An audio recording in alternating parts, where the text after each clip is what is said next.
Retrouvé hier après-midi dans la Sambre à hauteur de Couillet est bien celui du père de famille afghan disparu avec son épouse depuis fin décembre. Une autopsie a permis d'identifier la victime. Toujours aucune trace de son épouse. Benjamin Samin, Samuel Lerat. C'est ici que le corps sans vie a été repêché. C'est un employé qui travaille à proximité qu'il a aperçu hier vers 16h30 flottant dans l'eau. La dépouille est celle de Sujat Yawari, disparu avec sa femme le 26 décembre dernier. En début d'après-midi, le parquet de Charleroi a fait un bref communiqué.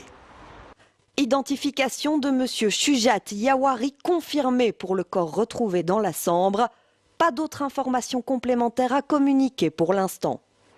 L'autopsie réalisée ce matin a apporté des réponses. La première chose, évidemment, la cause de la mort. C'est de savoir de quoi la personne est décédée, de vérifier si on est dans une thèse accidentelle ou éventuellement un suicide, ou dans quelque chose de criminel. On va avoir des traces de coups, des traces de coups de couteau, un impact de balle, ou bien si on est sur quelque chose qui est clairement pas du tout criminel.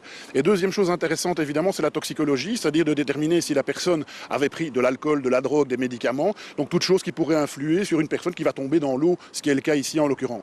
La voiture du couple avait été retrouvée ici, moteur tournant, à un peu plus de 2 km de l'endroit où le corps a été repêché. Quelques heures avant la découverte du véhicule, le père a eu un contact verbal avec une de ses filles. Il a déclaré qu'ils ne reverront plus ni lui ni sa compagne.